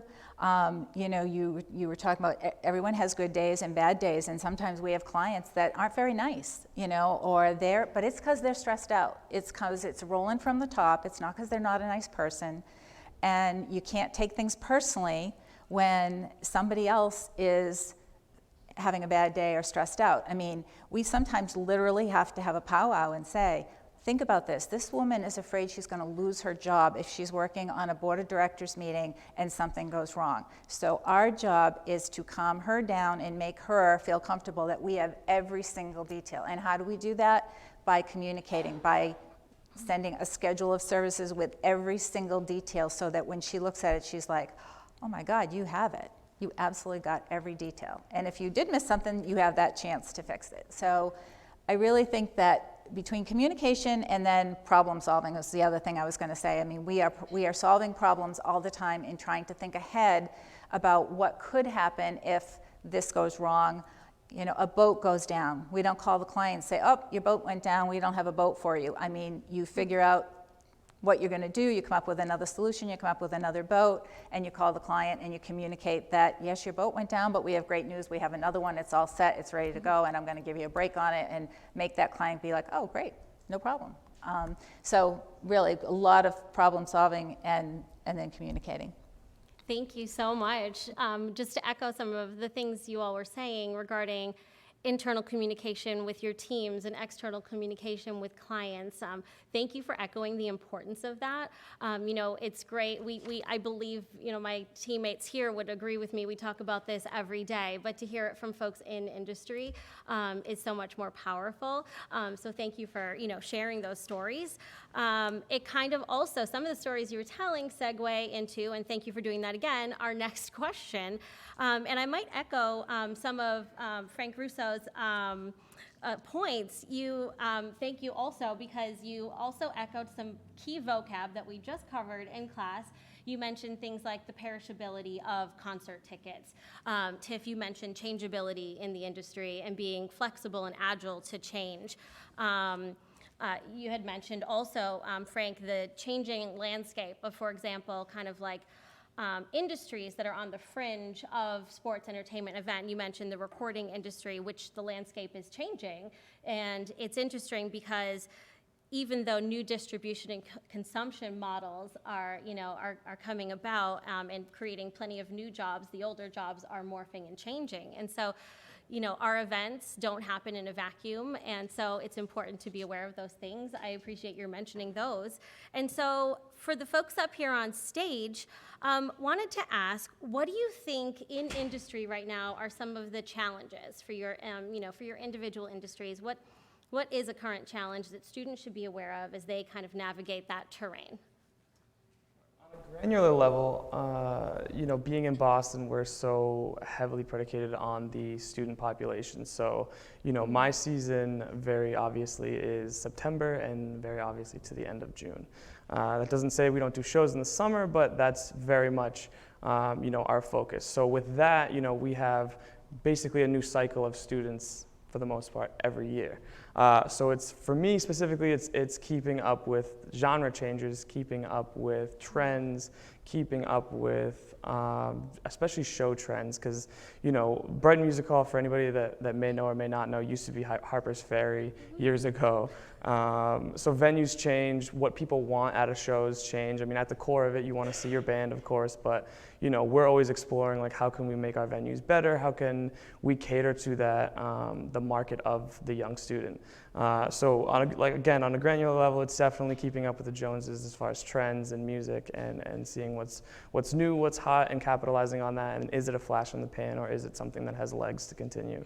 And then on a macro level, definitely, it's no secret that Live Nation continues to kind of grab all of the smaller promoters. I mean, we have, in the past 10 years, we've purchased Insomniac, which I don't know if anybody goes to any EDM festivals. They're a big EDM promoter. We purchased C3. So even though I may work for Live Nation and obviously fly that flag, being a music lover and being more of a DIY background person, I tend to love the independent promoter, which seems to be going away. Don't necessarily know if it goes away forever, but it's certainly shrinking, and you could even look at Boston, and there's just really not that many independent promoters that are out there putting their money on the line, and I mean, those are the people day in and day out that are putting their wallet up to bring a band to have you people come in and check it out. So that's a bit of a concern as far as the industry kind of shrinking in that way. It's shrinking and expanding in the way of there's more shows. I mean, you can look anywhere, certainly in Providence, obviously in Boston, there's a show every day that you could go to if you wanted to. So it's growing in that sense, but in the independent world, it's obviously shrinking, so that's something to be mindful of, but keep independence alive for sure. And thank goodness that music consumption is at an all-time high. Right? All-time That high, certainly yeah. helps. As you touched on earlier, with the record industry changing, I mean, it's at our fingertips. It's almost like there's too much music to listen to, which is obviously not a thing, but it's just very easier to go on SoundCloud, Spotify, iTunes. I mean, anywhere you can find the next somebody, or at least something to find new to listen to every day. Thanks, Dustin. Yeah, how about you two? I would say for my past 3 seasons working in sports, the biggest challenge has been ticket prices raising. You don't want to outprice, your real fans, but you also don't want to water down your product. Something that we've experienced the past 3 years once we go through our renewal window is that our season ticket members feel that we are raising the prices every year, but the product is not getting better on the court.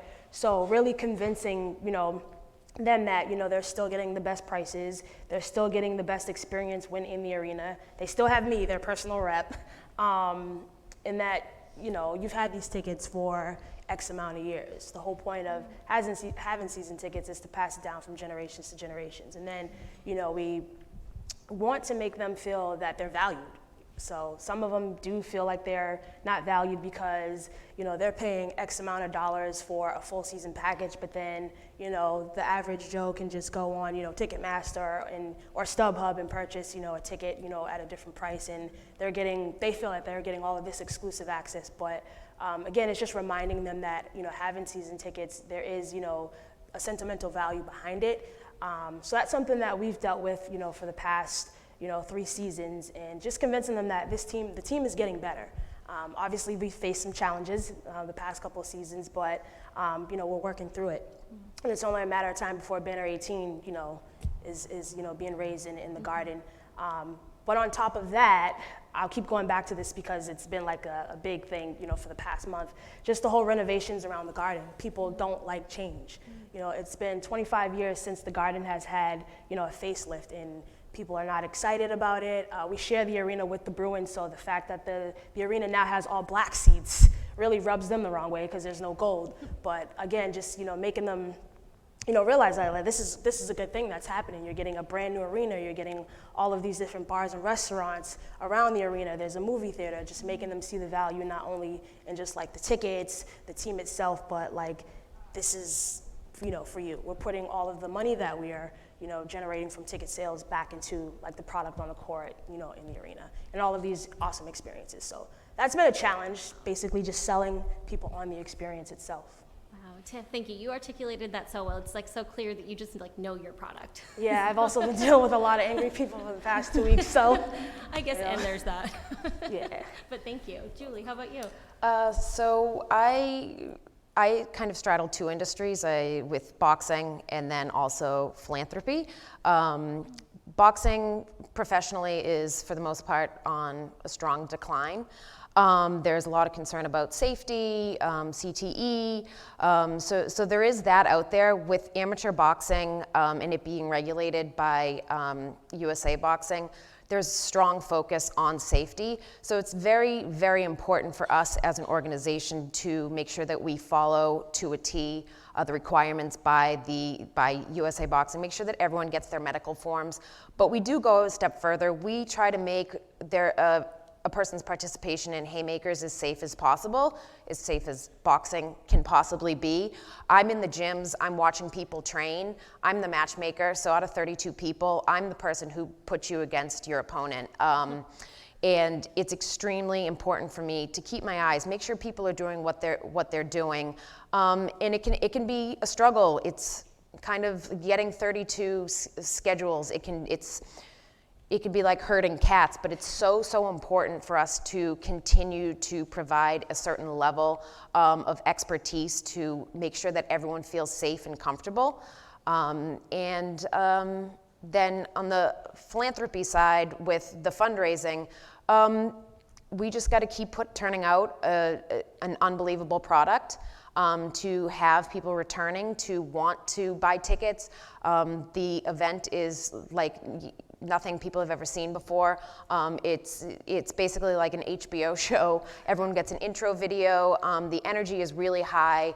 It's people fighting for the very first time, and so we just need to continue to turn out an unbelievable product. And we're at House of Blues all the time, Dustin, so we know Live Nation very well. Thanks, Julie. How about you, Lori? I think this is probably going to sound funny, but I think the fast-paced nature and the demanding nature of the event industry. You've probably read these surveys about event planners have one of the most stressful jobs, up there with police and fire, and it really is. When you have an event, it is dawn to exhaustion, as I use for an example, and especially in season. So. Technology and innovation in the technology area has made things better, but there's the good and the bad to that. It's very difficult keeping up with all the new technology and change, and people not liking change, and new software, programs that people don't want to adjust to. So it's really just trying to help employees with understanding the nature of the business, but then also trying to keep them motivated and help them to balance their careers and their families or their personal life. And it's not really balance anymore, but merging and coming up with new policies, working from home, and which I'm sure a lot of you will see that when you're out in the workplace. But the demands on speed and technology have made it very difficult in an industry like ours that is very customer service oriented and very customized. So people are used to saying, I want a proposal, I want it in 10 minutes, can I have a proposal? But then, 20 years ago, we'd get 2.5 to 3 weeks to do a proposal because, in what we do, we might be working with 50 different vendors to put together a proposal. They want 4 different options for a venue and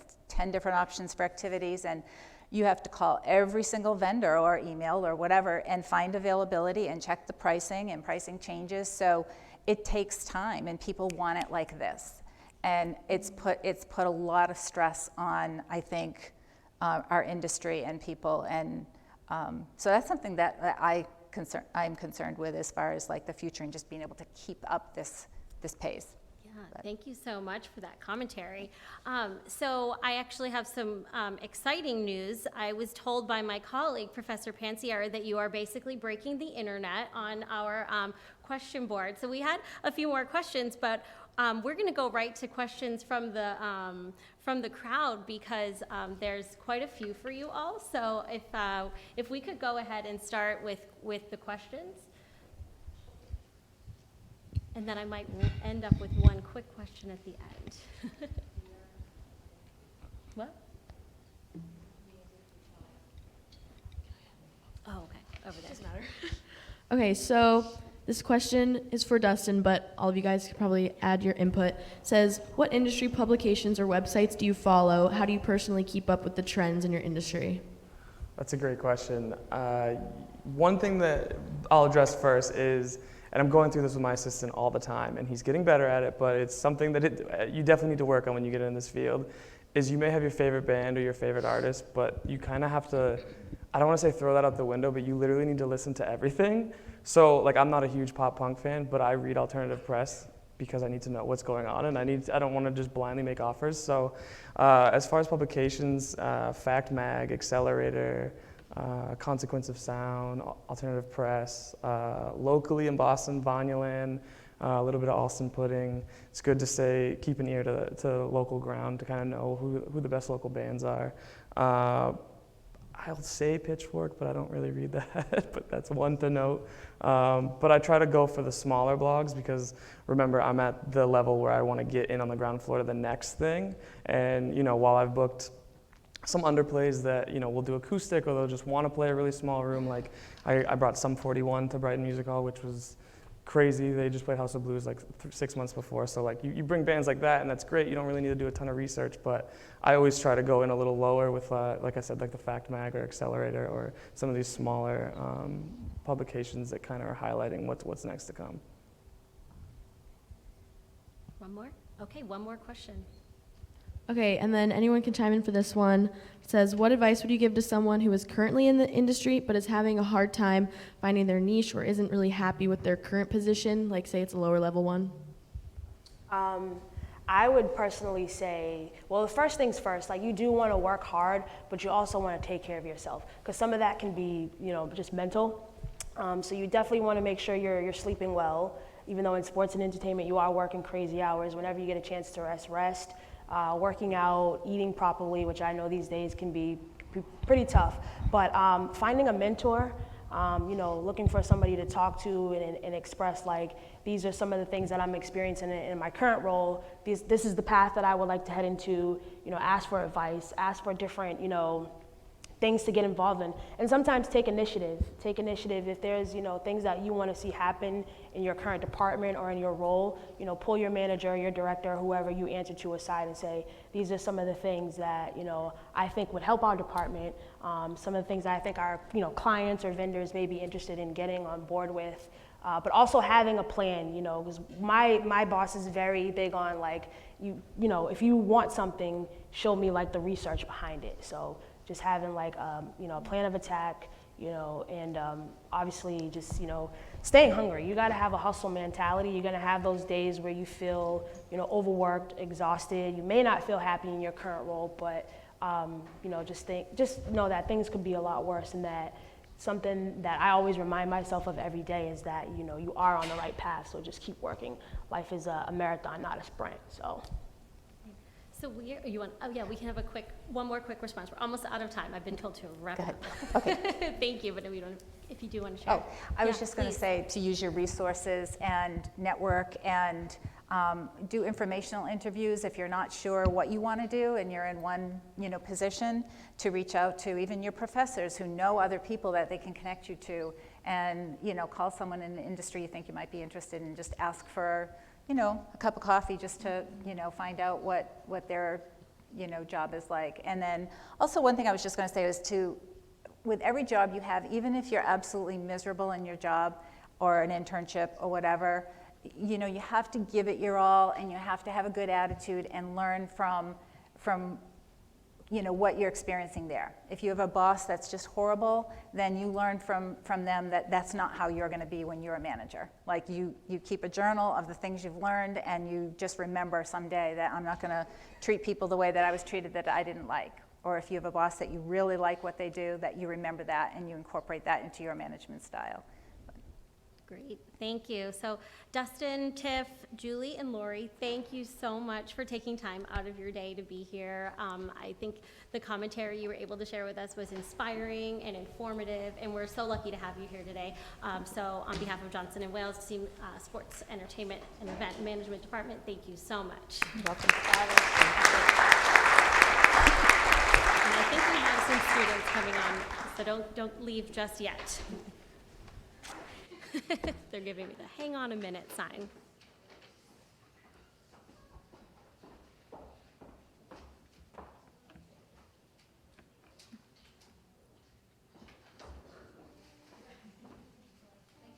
That was awesome. You are all awesome. Can you just stay all the time? That's great. There was so much, echoing things we try to just share, and to hear it not from us is pretty cool. I'm so excited for your gig, Dustin. I'm so excited. And I loved Harper's Ferry. It was one of my favorite places to go see shows. Okay.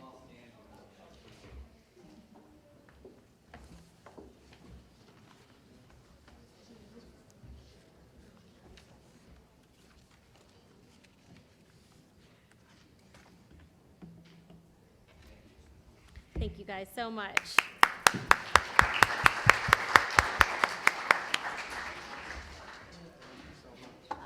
Let's have another great round of applause for our panel, our moderator, Professor Viscardi, and all the great questions you guys asked. Great job. So with that being said, we're going to go into our breakout sessions. So we have our event session is going to be right here in Schneider Auditorium. Our entertainment session is going to be in Xavier Room 103. And then our sports session is going to be in the SEAM Lab. the Delaware North SEAM Lab. So we it's hope a to great, see all of you beautiful room. there. If you haven't seen it yet, definitely go there, check it out. If you are staying here for the events, please come forward as much as you can. We're going to have a nice little intimate session right here down in the front row.